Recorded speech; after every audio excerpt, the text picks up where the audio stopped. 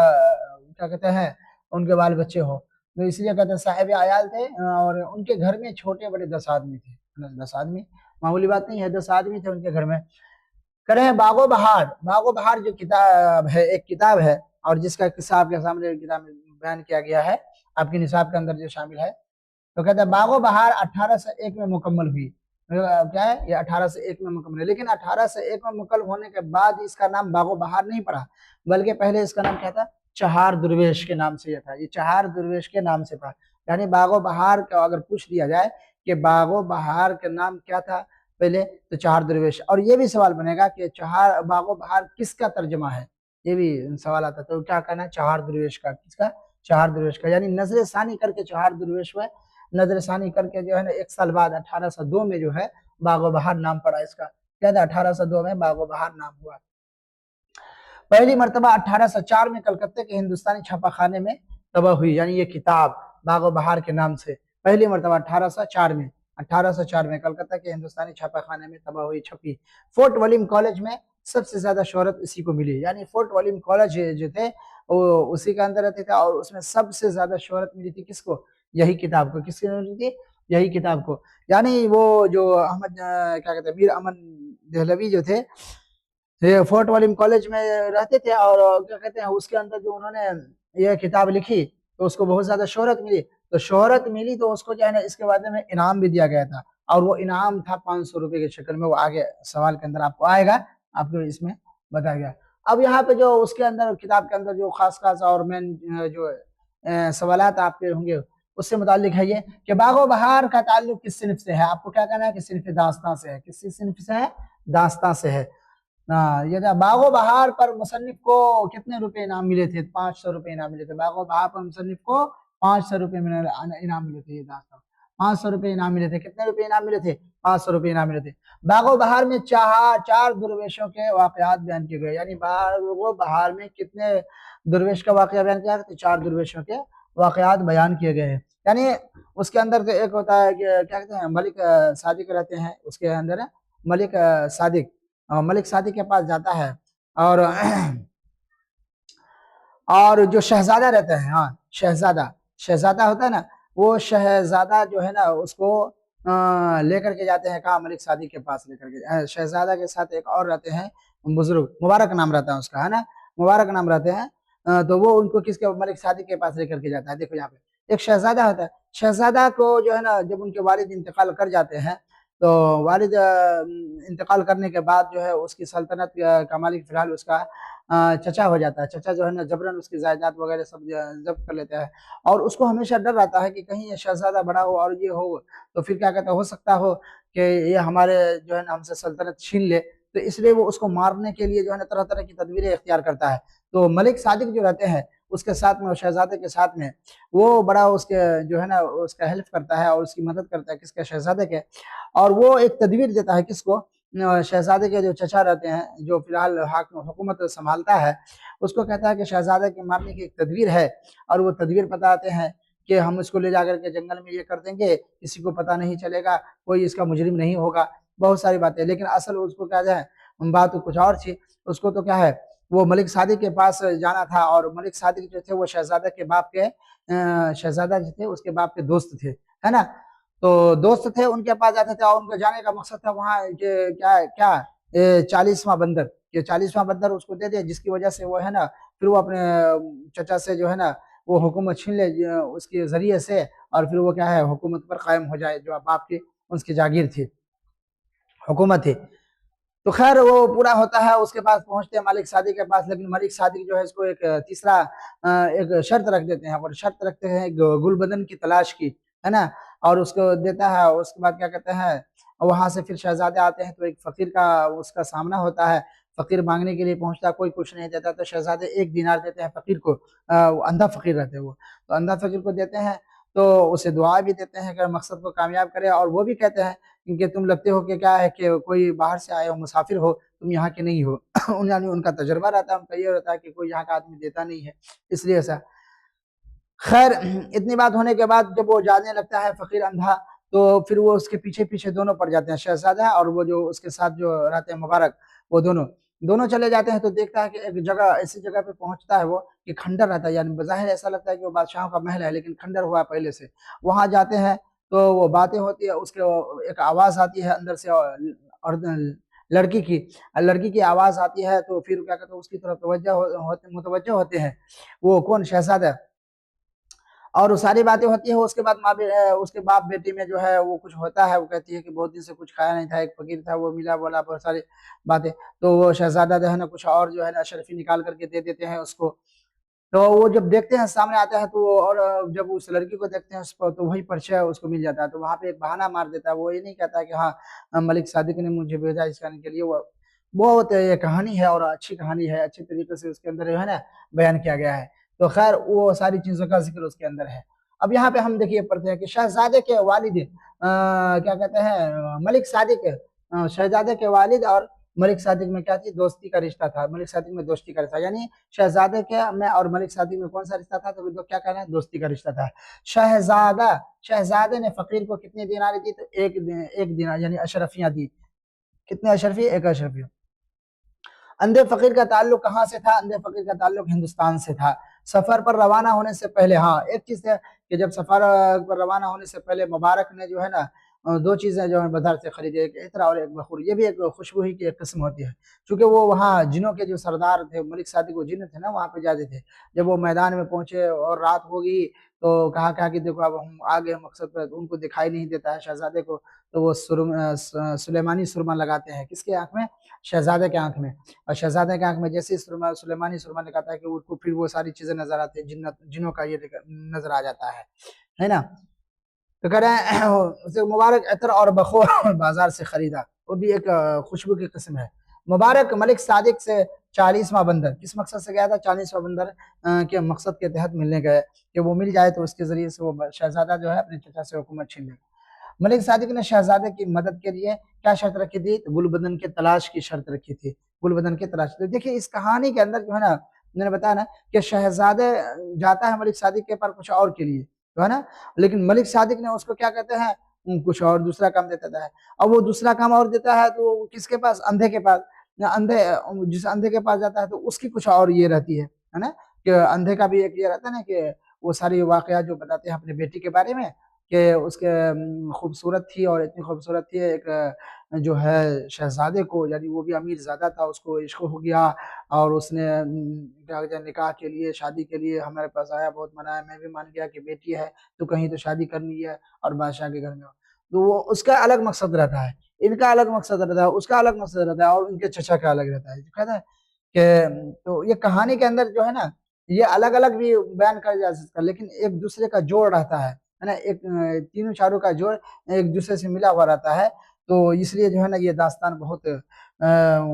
دلچسپ معلوم ہونے لگتا ہے۔ تو ملک صادق نے شہزادے کی مدد کے لیے کیا ہے، گل بدن کی تلاش کی شرط رکھی، کس کی تلاش رکھی، گل بدن کی تلاش کی شرط رکھی۔ تو یہ ساری چیزیں ہیں جو اس کے اندر جو ہے نا بتایا گیا ہے، اور آپ کتاب کو پڑھیے گا جیسا کہ میں بتایا تو آپ کو پھر سمجھ میں آ جائے گا. میں موٹی موٹی چیزیں بتا بھی دیا ہوں آپ کو زبانی طور پہ، اور آپ پڑھیں گے تو آپ کو اچھے طریقے سے سمجھ. اچھا، اس کے اندر قواعد سے متعلق کچھ چیزیں ہیں، آپ اس کو یہاں سے دیکھ لیجیے کہ الفاظ ہوں گے اور اس میں جنسیت ہوگی، یعنی جنڈر بتایا جائے گا، اور اس کے اندر پھر جملے. میں مختصر طور پہ جملہ بنا دیا ہوں، اس سے آگے پیچھے اور کچھ لگا سکتے ہیں آپ. کہتے ہیں الفاظ ہوں گے تدبیر، ایک ہوگا امانت، ایک ہوگا ویرانی، سیرت اور بدنامی. 5 الفاظ آپ رہیں گے. تدبیر کا تعلق مؤنث سے ہے، اور امانت یعنی جتنے 5 الفاظ ہیں سارے کا تعلق مؤنث سے ہے، یعنی جنسیت اس کی مؤنث ہی ہے نا. اور جملے میں کیا ہے؟ تدبیر کام آئی، یعنی ہمیں آپ کی تدبیر کام آئی، یہ کہہ سکتے ہیں ہمیں آپ کی تدبیر کام آئی، آپ کی امانت ہے، یعنی یہ قلم آپ کی امانت ہے، یعنی یہ قلم یا کتاب آپ کی امانت ہے، یہ بتا سکتے ہیں یہ کتاب آپ کی امانت ہے. ویرانی چھا گئی، یعنی میں جیسے اس جگہ پہ پہنچا تو دیکھا کہ ویرانی چھائی ہوئی ہے، چھائی رہی ہے نا.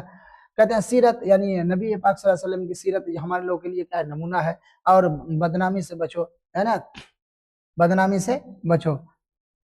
بدنامی سے بچنا ہی چاہیے. اور یہاں پہ ہے پھر وہی قواعد سے متعلق الفاظ اور مترادف. مترادف آپ کو بتا دیا گیا کہ الفاظ ایک جیسے ہوتے ہیں، معنی الفاظ الگ ہوتے ہیں، معنی ایک جیسے ہوتے ہیں. بادشاہ، سلطان، یعنی بادشاہ کے جو معنی وہ سلطان کے معنی ہوں گے. تحقیق اور تجزیہ دونوں کے معنی کھوج پریت کرنا ہے، کھوجنا، بننا، تحقیق کرنا. شبیہ اور شکل کہتے ہیں، شکل و شبیہ کہا جاتا ہے. اور پیر، مرشد یعنی شیخ، علم، دانش، ہے نا، نابینا، اندھا. 2 ہو گئے. یہاں پہ ہے الفاظ اور معنی، یعنی یہ الفاظ آپ پڑھیں گے. مرد عجمی کے کیا معنی ہے، مخلصی کے معنی ہے، مجرم کے معنی. مجرم ہے یا محرم ہے، دونوں دے دیا گیا یہاں پہ. ظالم ہے، تدبیر ہے، بندش ہے اور دغدغہ ہے نا. تو مرد عجمی کے معنی ایرانی آدمی کو کہتا ہے نا کہ مرد عجمی کی طرح اس میں بیان کیا گیا. اور مخلصی کا معنی چھٹکارا پانے والا، ہے نا، چھٹکارا دینے والا. سمجھے. مجرم جرم کرنے والے کو کہتے ہیں، اور محرم رازدار، یعنی جو راز کو چھپائے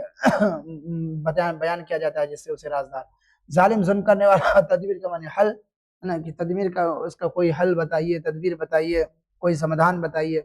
بندش کے معنی آتے ہیں پابندی، اور دغدغہ کہتے ہیں اندیشہ اور خوف، ڈر کو. تو یہ آپ کو جو ہے نا اردو قواعد سے متعلق جو چیزیں تھی 3 طرح کے، ایک تو الفاظ اور اس کی جنسیت اور جملہ میں استعمال کرنا، دوسرے الفاظ کو مترادف الفاظ بیان کرنا، یعنی بالکل ایک جیسے، اور تیسرا تھے الفاظ جس کے معنی بیان کرنا ہے. تو یہ کل ملا کر کے ہم لوگ کے جو کلاس 12 والے جو ہے اس کی جو کتاب ہے کہکشاء صیدم، اس کا 2 چیپٹر آج جو ہے، ایک ہجرت کی شکل میں، اور دوسرا باغ و بہار کی جو قصہ یہاں پہ بیان کیا گیا ہے اس کی شکل میں. ایک کا تعلق انشائیہ سے ہجرت کا، اور دوسرے کا تعلق صنف داستان سے تھا. تو آج کا کلاس یہیں پہ ختم ہوتا ہے، اور ہم اینڈ کرتے ہیں. پھر اگلے کلاس میں آپ لوگوں کے ساتھ ملیں گے. جب تک کے لیے اجازت دیجیے. خدا حافظ.